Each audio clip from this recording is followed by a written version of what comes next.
Enne kui J. Robert Oppenheimer sai tuntuks kui üks aatomipommi peamistest loojatest, oli ta kõigepealt erakordselt andekas laps, kellel oli raske oma mõtteid ja emotsioone kontrollida.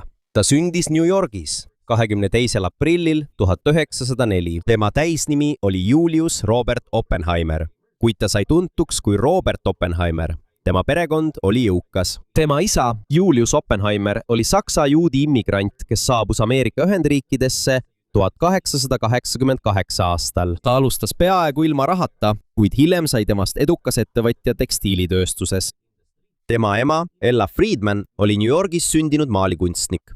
Tänu temale hakkas Robert juba varakult huvituma mitte ainult teadusest, vaid ka kunstist ja kirjandusest.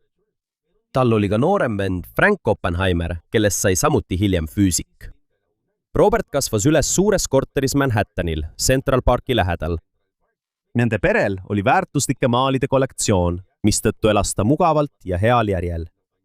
Kuid isegi kui nad olid rikkad, ei olnud tema lapsepõlv tavaline. Ta oli häbelik ja eelistas lugemist mängimisele.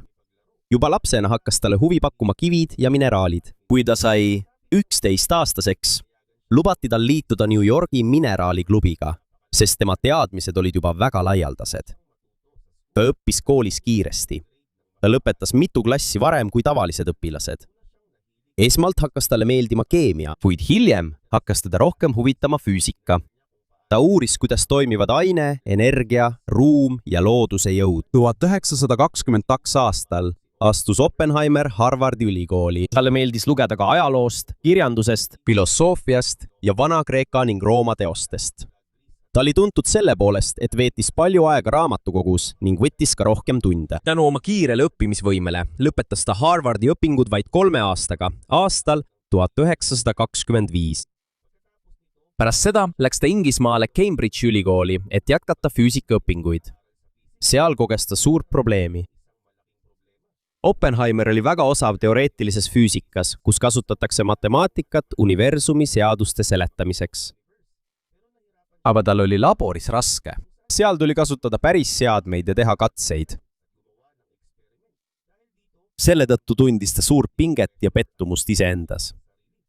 On kuulus lugu, et ta pani ühele õunale mürgist kemikaali ja jättis selle oma õpetaja Patrick Blacketti jaoks. Kuid kogu juhtumi üksikasjad ei ole selged ja mõned osad loost ei ole kindlalt kinnitatud.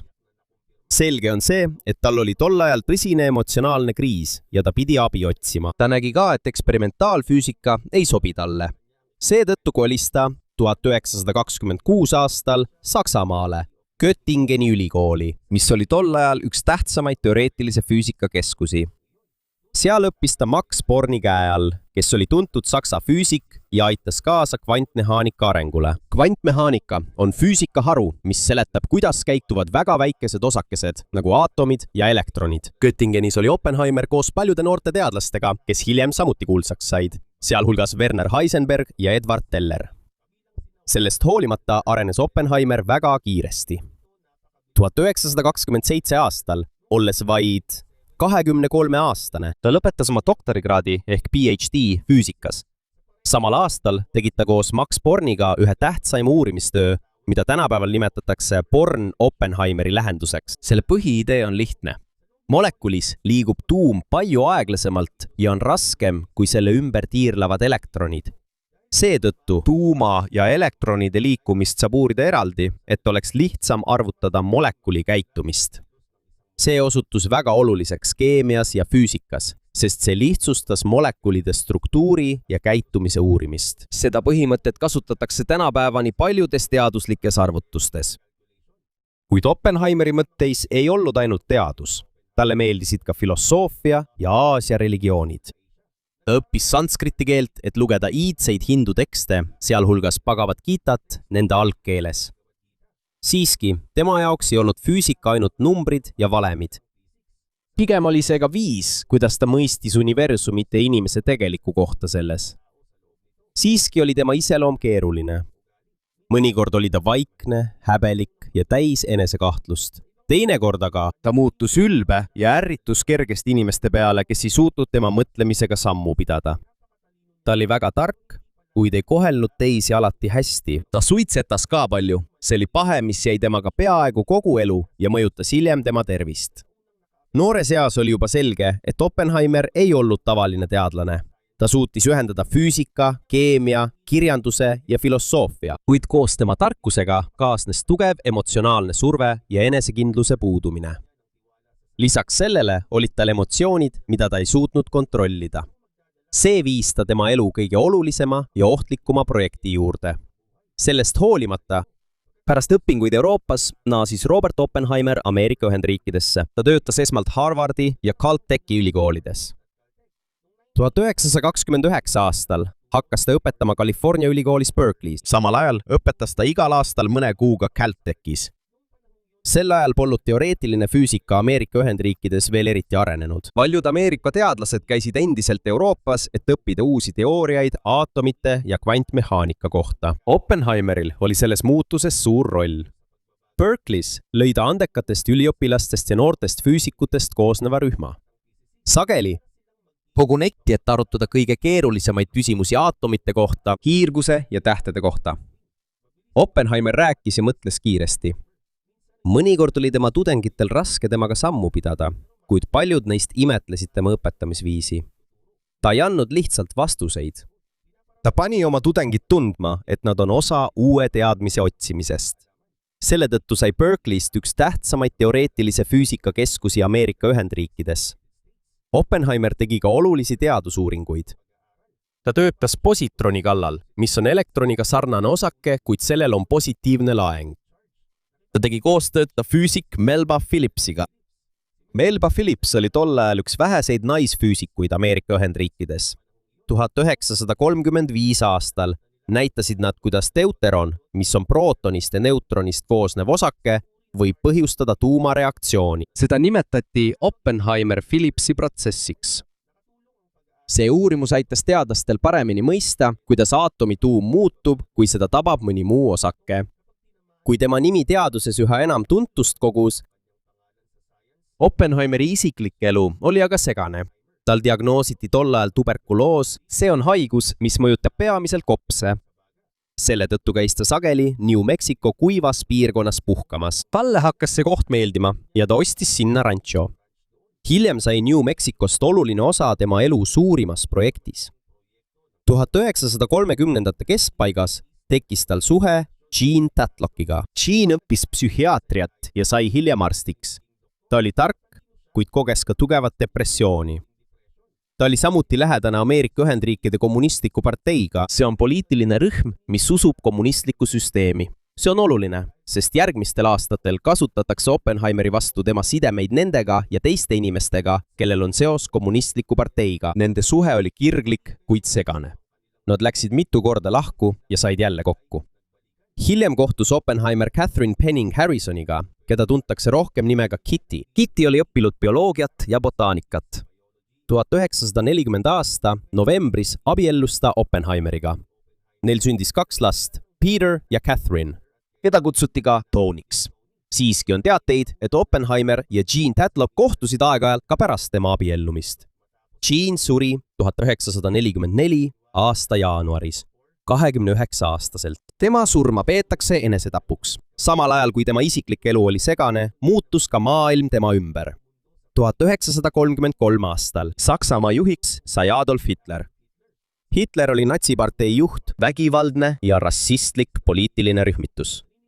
Natsid uskusid, et nende nimetatud aaria rass on ülimuslik ning pidasid vaenlasteks juute, puudega inimesi, poliitilisi vastaseid ja teisi gruppe. Kuna Oppenheimeri perekond oli juudi päritolu, oli natside Saksamaa oht tema jaoks isiklik. Ta annetas osa oma palgast, et aidata juudi teadlastel ja peredel Saksamaalt põgeneda. Ta hakkas ka poliitika vastu rohkem huvi tundma. Paljud tema sõbrad ja sugulased toetasid vasakpoolseid rühmitusi, kes võitlesid fašismi vastu ja aitasid vaeseid töölisi. Pole selge, kas Oppenheimer oli ametlikult kommunistliku partei liige, aga ta oli lähedane paljude selle liikmetega ja andis raha mõnele sellega seotud rühmitusele. Ta ei teadnud siis veel, et need suhted tulevad aastaid hiljem tagasi tema nime hävitama. 1939. aasta septembris Saksamaa tungis Poolasse. Sellega algas Euroopas teine maailmasõda. Natside Saksamaa vallutas kiiresti palju riike. 1941 aastaks suurem osa Euroopast oli selle kontrolli all või selle liitlane. Ameerika Ühendriigid ei liitunud sõjaga kohe. Paljud ameeriklased ei tahtnud uuesti sattuda suurde sõtta Euroopas. Kuid see muutus 7. detsembril 1941. Äkitselt ründas Jaapan Ameerika mereväebaasi Pearl Harboris, Hawaii'l. Samal ajal ründas Jaapan ka Filipiine ja teisi Vaikse ookeani territooriume. Selle tõttu astusid Ameerika Ühendriigid teise maailmasõtta. Sõja laienedes oli veel üks asi, mida teadlased väga kartsid. Võimalik, et Natsi Saksamaa suudab luua väga võimsa uue relva, kasutades tuumafissiooni. Tuumafissioon on aatomi tuuma lõhestamine. Kui see lõhestatakse, vabastab see tohutul hulgal energiat ja neutroneid, mis võivad lõhestada veel teisi aatomeid. 1938 aasta lõpus Otto Hahn ja Fritz Strassmann avastasid Saksamaal, et uraan lõhestub, kui seda tabab neutron. Liise Meitner ja Otto Frisch selgitasid, mis tegelikult juhtus ja nimetasid seda tuumalõhustumiseks. Teadlased mõistsid kiiresti ohtu. Kui tekib pidev vahelreaktsioon, on võimalik luua pomm, mis on võimsam kui tollal kasutatud tavalised lõhkeained. Paljud maailma parimad tuumafüüsikud olid pärit Saksamaalt ja selle naaberriikidest. Seetõttu oli Ameerika teadlastel põhjust karta, et natsid võivad enne neid aatomipommi valmis teha. 1939 aasta augustis Ungari füüsik Leo Szilard kirjutas kirja president Franklin Rooseveltile. Sellele kirjale kirjutas alla ka Albert Einstein, tollal kõige kuulsam füüsik. Kiri hoiatas, et Saksa füüsikud võivad uraani abil valmistada väga võimsa pommi. See veenis Ameerika Ühendriikide valitsust toetama tuumauuringuid. Alguses tegutses valitsus aeglaselt, kuid sõja süvenedes ja tuumauuringute kohta info lisandudes, Ameerika Ühendriigid hakkasid oma enda aatomrelva loomist tõsisemalt võtma. 1942 aastaks oli see valmis alustama suurt ja salajast programmi. Seda nimetati Manhattani projektiks. Projekt vajas juhti, kes poleks ainult tugev füüsikas. Nad vajasid inimest, kes suudaks erinevaid teadlasi ühendada. Insenerid, sõjaväelased ja laboratooriumid. Ja kuigi Oppenheimeril polnud veel kogemust suure projekti juhtimisel, märkas sõjavägi temas midagi. Ta mõistis peaaegu kõiki probleemi aspekte. Ta ei olnud lihtsalt kitsalt ühes valdkonnas tugev. Ta suutis rääkida keemiast, tuumafüüsikast, lõhkeainetest ja teoreetilistest arvutustest. Vaid mõne kuu jooksul asetatakse endine professor, kes elas Californias, teise maailmasõja suurima salajase teadusprojekti keskmesse ja kohaks, mille ta selleks valib, on New Mexico, kuiv maa, mida ta on juba ammu armastanud. 1942. Aastaks Ameerika Ühendriigid hakkasid kiiresti tegutsema. Manhattan projekti juhtimise usaldati kindral Leslie Groovesile.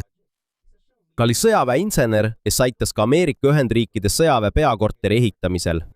Manhattan projekt ei olnud ainult üks laboratoorium. See oli väga suur salajane programm, mis levis üle kogu Ameerika Ühendriikide. Oak Ridge'is, Tennessee osariigis töödeldi uraani, et saada uraan 235, mida oli vaja ühte tüüpi aatomipommi jaoks. Hanfordis, Washingtonis valmistati plutooniumi suurte tuumareaktoritega. Chicagos juhtis Enrico Fermi esimest kontrollitud tuumaahelreaktsiooni 1942 aasta detsembris. Samal ajal oli vaja salajast laborit, kus koondatakse kogu uurimistöö ja kus tehakse pommi enda disain. Kindral Groves valis Oppenheimeri labori teaduslikuks juhiks. Groves ja Oppenheimer valisid selle asukohaks Los Alamose Uus-Mehhikos. See asus kaugel suurtest linnadest ning oli ümbritsetud mägede ja avara maaga. Seda oli lihtne valvata ja seal oli piisavalt ruumi ohtlike katsete jaoks. Piirkonnas oli ka endine erakool, mida sai kasutada esimese labori ja teadlaste elukohana. 1943. Aasta alguseks hakkasid Los Alamosesse saabuma füüsikud, keemikud, insenerid, sõjaväelased ja nende pered. Kogu piirkond oli salajane. Kirjades ei kasutatud nime Los Alamos. Ainus aadress elanike jaoks oli postast Santa Fe's. Nende kirju kontrolliti samuti ja neil ei olnud lubatud rääkida oma tööst. Aja jooksul kasvas Los Alamos väikesest laborist salajaseks kogukonnaks, kus elasid tuhanded inimesed. Samal ajal töötas kogu Manhattani projekti raames kokku ligi 130 000 inimest. Oppenheimer kogus kokku selle aja parimad teadlased. Nende hulgas oli Hans Bethe, mis juhtis teoreetilist osakonda ja aitas arvutada, kui palju tuumamaterjali on vaja. Seal oli ka Edward Teller, teda huvitas mitte ainult aatompomm, vaid ka võimsam vesinikpomm. Kaasa lõid ka Robert Serber, John von Neumann, Emilio Segre, Richard Feynman ning palju teisi füüsikuid, keemikuid ja insenere. Oppenheimer osales alati koosolekutel ja jälgis iga rühma probleeme. Ta viibis sageli laboris, et rääkida otse teadlaste ja inseneridega, kes pommi valmistasid. Tugeva töökoormuse tõttu muutus ta veelgi kõhnemaks. Tal ei puudu unest, ta suitsetas pidevalt ja sõi sageli väga vähe. Kuid nende suurim probleem polnud väsimus. Tol ajal polnud keegi veel aatomipommi valmistanud. Teadlased teadsid, et tuumaahelreaktsioon võib vabastada tohutul hulgal energiat, aga nad ei teadnud veel, kuidas teha piisavalt väikest pommi, mida saaks lennukiga transportida ja mis kindlasti õigeaegselt plahvataks. Nad said kasutada 2 tüüpi tuumamaterjali, uraani ja plutooniumi. Uraanipommi jaoks tegid nad niinimetatud püssitüüpi disaini. Selle sees surutakse kiiresti üks uraanitükk teise vastu. Kui need kokku saavad, on uraani kogus piisav, et alustada kiiret tuumaahelreaktsiooni. Seda pommi nimetati Little Boyks. Plutooniumi pommi tegemine oli aga keerulisem. Esmalt proovisid nad teha püssitüüpi plutooniumrelva, mida nimetati Tin Maniks. Kuid nad avastasid, et plutooniumi puhul võib tuumareaktsioon alata liiga vara. Kui see juhtub, laguneb pomm lihtsalt enne, kui ta suudab kogu oma jõu vallandada. Seetõttu tühistati Tin Man 1944 aastal. Nad pidid leidma teise viisi. Nii-öelda implosiooni disainis ümbritseb tavaline lõhkeaine ümmargust plutooniumi tuuma. Kui lõhkeained plahvatavad samaaegselt, suruvad need plutooniumi kokku, kuni algab tuumaahelreaktsioon. See kõlab lihtsalt, kuid on väga raske teostada. Kõik lõhkeained peavad plahvatama täpselt samaaegselt igast küljest. Isegi väike viivitus ühes osas võib põhjustada, et pomm ei tööta korralikult. Matemaatik John von Neumann aitas täiustada lõhkeainete kuju ja paigutust.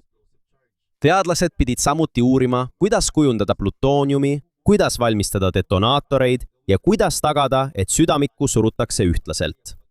Implosiooni disainiga pommi nimetati Fat Maniks. 1945. aastaks Little Boy ja Fat Mani valmimine oli peaaegu lõpusirgel. Teadlased usaldasid Little Boy uraani disaini väga, nii et nad ei katsetanud seda enam täismahus tuumakatsetusel. Kuid plutooniumi pommi keerulisemat implosiooni disaini tuli enne sõjas kasutamist kindlasti katsetada. Seetõttu valmistusid nad ette ajaloo esimeseks tuumaplahvatuseks. Katsepaigaks valiti New Mexico kauge kõrbepiirkond, mis asus üle 200 miili kaugusel Los Alamosest. Oppenheimer nimetas katset Trinityks. Ta ei selgitanud nime täielikult, kuid seostas seda inglise poeedi John Donne'i luuletusega. Katseaparaati nimetati taas Gadgetiks. See oli sama plutooniumi implosiooni disain, mida kasutati Fat Mani puhul. Gadget tõsteti terastorni otsa, et uurida selle plahvatuse mõju maapinna kohal. Teadlased paigaldasid kaamera, instrumendid ja varjualused ümberringi, et mõõta valguse, soojuse, rõhu ja kiirguse taset. Nad ei teadnud, kui tugev plahvatus tuleb. Mõned arvasid, et see ei pruugi üldse töötada. Teised kartsid, et see võib olla palju võimsam, kui nad ootavad. 1945. aasta juuli 16. päeva varahommikul teadlased ja sõjaväelased ootasid kõrbes, kui vihma sadas ja välku lõi. Umbes kell 5:29 hommikul lasti Gadget õhku, vaid hetkega muutus kogu ümbrus eredamaks kui päike. Sellele järgnes tohutu tulekera ja pilv, mis tõusis kiiresti taevasse. Lööklaine oli tunda ka kaugetes kohtades. Tornialuse liiv sulas samuti ja muutus klaasitaoliseks materjaliks, mida nimetati trinitiidiks. Plahvatuse jõud vastas umbes 20 000 tonnile TNT-le. Implosiooni disain töötas. Trinity katse tõestas, et Ameerika Ühendriigid suudavad nüüd valmistada plutooniumi aatomipommi. See oli ka esimene inimese poolt tekitatud tuumaplahvatus. Nagu Oppenheimer aastaid hiljem ütles, meenutas ta plahvatust vaadates üht rida pagavat kiitast. Ma olen saanud surmaks, maailmade hävitajaks. tema juhitud projekt oli edukas, kuid see polnud nagu tavaline teaduslik avastus. Nad olid loonud relva, mis suudab tappa väga palju inimesi vaid mõne sekundiga. Ja vähem kui kuu aega pärast Trinity katsetust kasutati Los Alamoses valmistatud 2 aatomipommi 2 Jaapani linna vastu. Pärast Trinity katsetuse edukat läbiviimist oli Ameerika Ühendriigid valmis kasutama aatomipommi sõjas. Selleks ajaks oli Euroopas sõda juba lõppenud. Adolf Hitler suri 1945. aasta aprillis ja Natsi-Saksamaa alistus mais, kuid sõda Jaapani vastu Vaikse ookeani piirkonnas jätkus endiselt. Ameerika Ühendriikide juhid uskusid, et Jaapani saartele tungimine oleks väga verine. Kuid tänaseni vaidlevad ajaloolased selle üle, kas aatomipommi kasutamine oli tõesti vajalik sõja lõpetamiseks.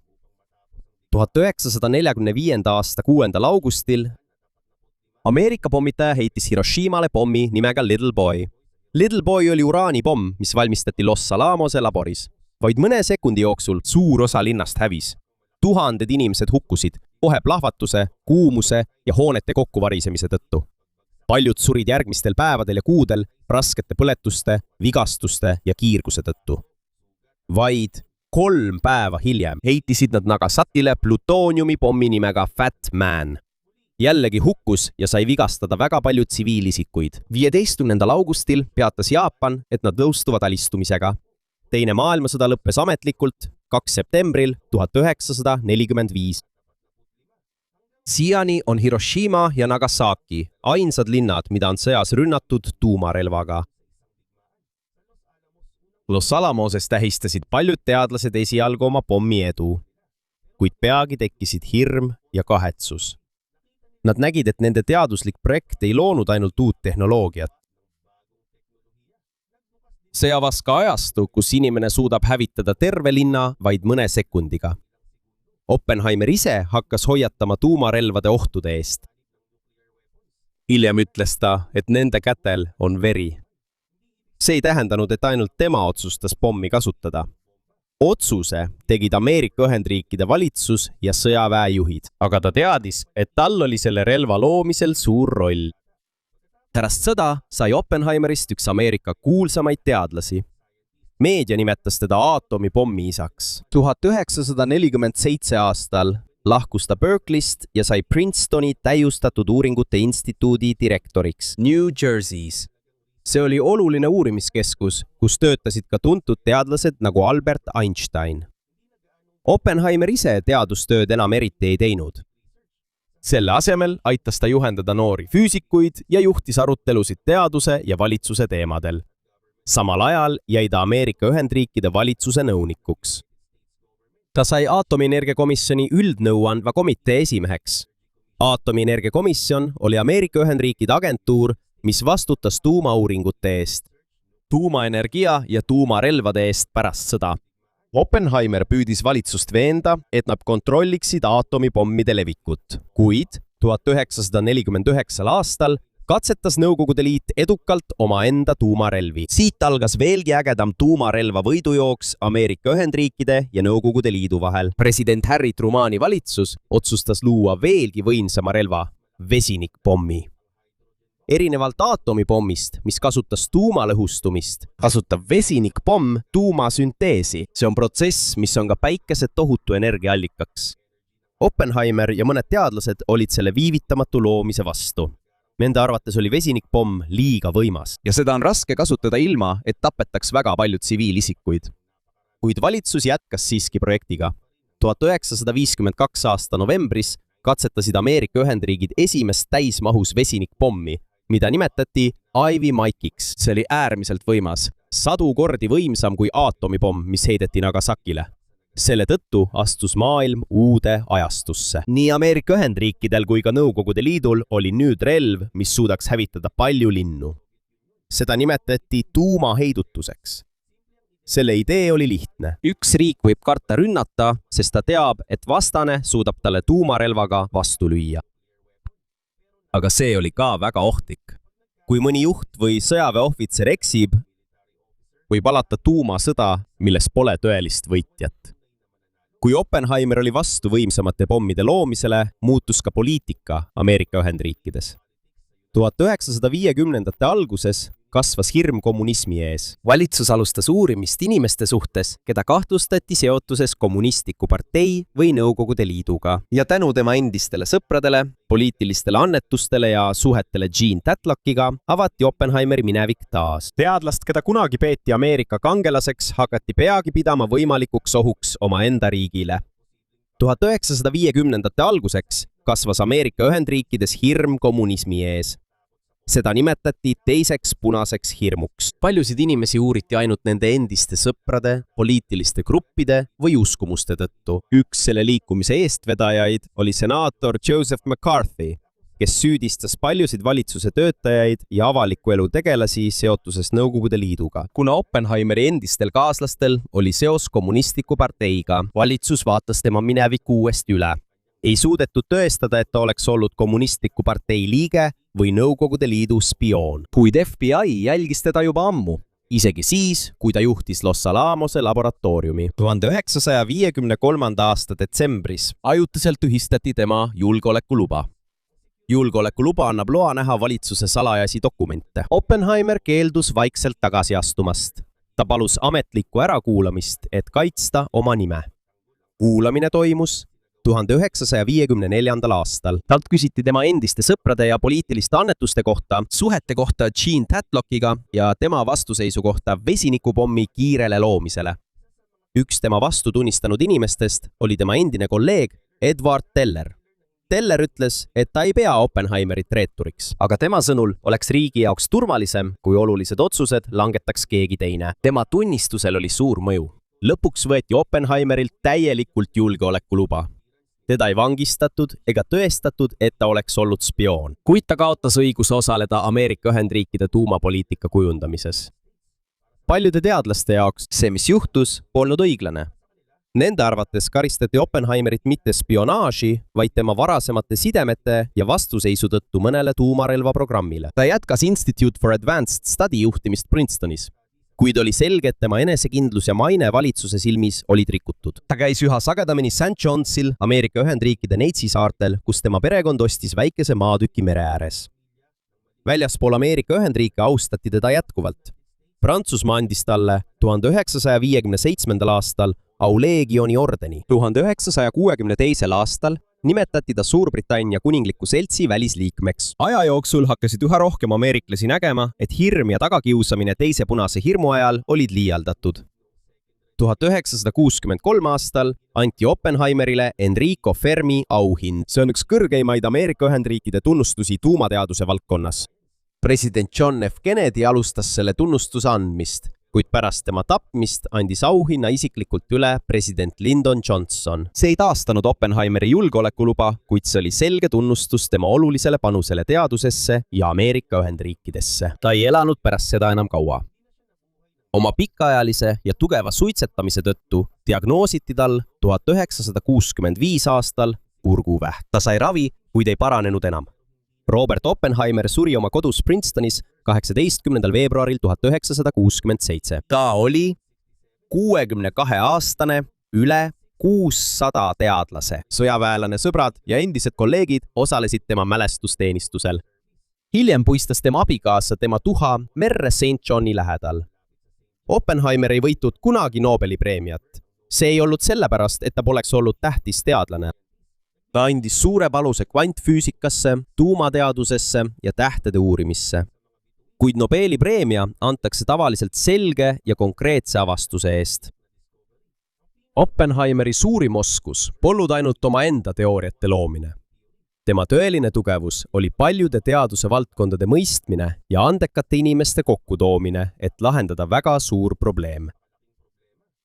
See on põhjus, miks Los Alamos oli tema juhtimisel edukas. Kuid see on ka põhjus, miks tema nimi jäi ajalukku raske koormana.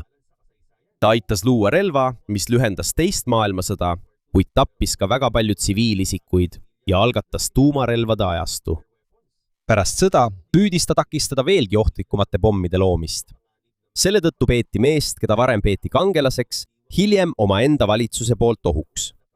Aastal 2022 Ameerika Ühendriikide energeetikaministeerium tühistas ametlikult 1954. aasta otsuse tema vastu. agentuuri sõnul oli protsess vigane ja ebaõiglane, kuid Oppenheimer ei näinud enam kunagi oma maine täielikku taastamist. Tänaseni jääb ta kahe vastandliku asja sümboliks. Ta näitas, kui kaugele võib inimese mõistus ulatuda, kuid tema elu näitas ka, et teaduslik avastus võib maailma muuta viisil, mida selle looja enam tagasi võtta ei saa.